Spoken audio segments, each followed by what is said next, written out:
End of the first half, I think you guys went on an 18-8 run, and then to start the second, went on the 12-2 run. How much would that coincide with you guys ended up doing for the rest of the game, you think? Well, we had one timeout where everybody to a man was talking about the ability to guard the ball. They were just blowing by us, getting to the basket for layups. And once we stopped them from doing that and got the ball, we were able to get out and run, and that generated some energy. And then coming out of the halftime break, it was just juice, toughness, grit. Offensive execution was decent, but I thought we were able to get the stops in a row to start the half. That really gave us a lot of energy. Curious with Devin, I'd actually like at the end of the regular season, you weren't worried about him in a slump, and then tonight just to see what he did. Say that again. I said you weren't worried about him being in a slump. No. At the end of the season. How nice was it to see him get going in the second half? I mean, I was planning on taking him out the first 2 minutes of the fourth. Then he got going, and then I said one more play, and then one more play, and he kept hitting shots. So I just let him go. But when he's attacking like that, and then he was, knocking down big shots from outside, it just keeps everybody off balance. And I thought the spacing was a lot better tonight. I thought we were organized a little bit better than we were the other day. But just having the balance of him and Kevin being able to get to their spots with a live ball helps. But I thought Chris did a really good job of just putting the ball in Book's hands and saying, you go. And Chris was on the second side. So, Book scores in a number of ways. And when he's going like that, I think the team feeds off of his high-level play, if you will. One other thing I had, when you look at Kevin, that was more off the curls and him getting some movement early. How big did you think that was just to get him started in that way? I mean, we're just trying to keep it as simple as we can and space around him. I thought D.A. and Biz did a really good job of freeing him up with the screening. And I think the more they play together, they can figure out, is he going to go over top or underneath? And when he catches it with a live ball, he's so tall, he can see over top and see where the double team is coming from, but he can also just get that shot off. Monty, you guys went on an incredible run in those middle quarters, and a lot of it was Devin either finding the shot for himself or his teammates. Was that the offense that you were looking for after game one and just the flow? I think, again, like anytime we can rebound the ball, like we rebounded tonight, we actually won. I don't know what the stat was after tonight's games, but almost every team that's won the rebound battle has won the game. I think it's 9 out of 10 before tonight. So when we rebound like that, we can get it to any one of those guys. And now, as I've said before, our best offense is a defensive stop. But when Book is going downhill like that, he's hard to guard. As a playmaker, just the steps that you've seen him take in the last 2 years specifically at this winning level to be able to diagnose a defense the way that he did. I think continuity helps when you have a player like Book, because you spend a lot of time in the gym talking about spacing and where guys should be, and that allows for him to go. And then if he does have to make the pass, he knows where that guy is. And then the other part is he's just good. When he's rolling like that, it's hard to guard him when he's going downhill. But I think having Kevin on the floor allows for more space, and then Torrey is knocking down shots. So he's just a tough cover when he's playing downhill, but in particular off of stops.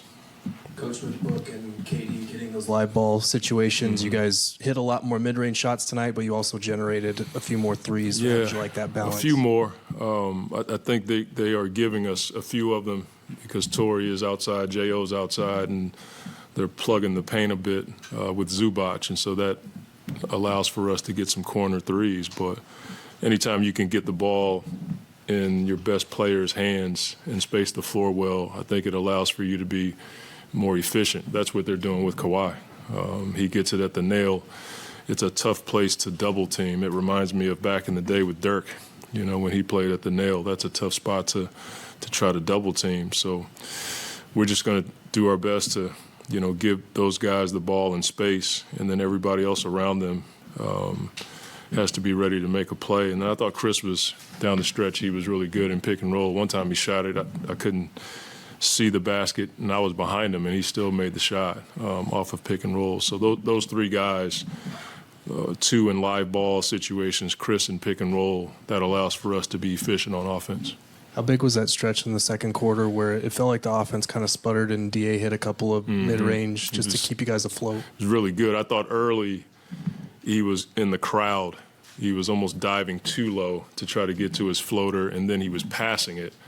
And after a timeout, everybody was like, dude, shoot the ball. And he started catching in his spot, and he didn't hesitate. And those buckets, even though they're twos, they allow for us to set our defense, and when we're set, we're pretty good. The TV broadcast picked up you, I think, saying, draw your line in the sand. How much was that the message at halftime, and how much was it adjustments or just Sometimes playoff basketball, I mean, people talk about adjustments all the time, and we make them all throughout the game.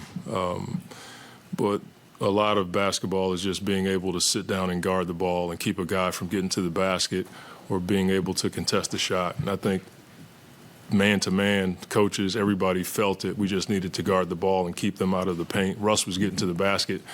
Kawhi was beating the double-team baseline. And if he beats the double-team baseline, you got two guys behind him now. So you got to help with a third guy, and then that gives up offensive rebounds or threes on the backside. So we felt like if we could just guard the ball for at least two dribbles and force them into a tough shot and rebound, we can get out and run. But that was something that we all felt. And we have a saying here, you know, we call each other up, not out. And so everybody felt it, and we just executed a lot better. Yeah, after that deflection that Chris had for Westbrook's pass, he looked like he was visibly, holding his hand, and he's holding it on the next out of bounds play. I don't have anything to report. He seems like he's okay. Two more, Dave and Ben. Yeah, Monty, Chris Paul looked like, again, in the first half, he was struggling with the catch and shoot on the threes. You know, he was driving in and trying to hit the midi instead. And then in the third quarter, that started working for him. But he's still running himself off the three-point line. Are you guys talking to him about that, or are you just like, hey, do what you got to do, Chris? It's probably both. I mean, we want him to take those shots, but you don't want to take away from his creativity. For whatever reason, he didn't take those shots, but down the stretch, he took the shots that mattered. And that's just Chris, Kevin Young, and Book, and everybody's telling him to shoot those shots, and he can make them at a high level. But I do like him attacking the basket, too, because he can pass it or get to his midi.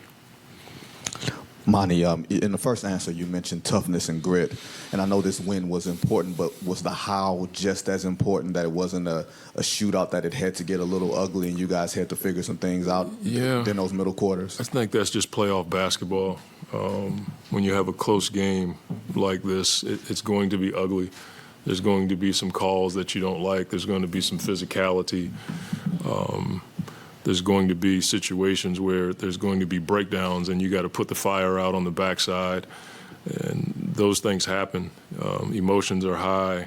And I like the guys, the way they're getting after each other, because they're holding each other accountable. And that's the sign of a close team. And so all that stuff is just a part of playoff basketball, in my opinion. Thanks, Coach. All right, thank you.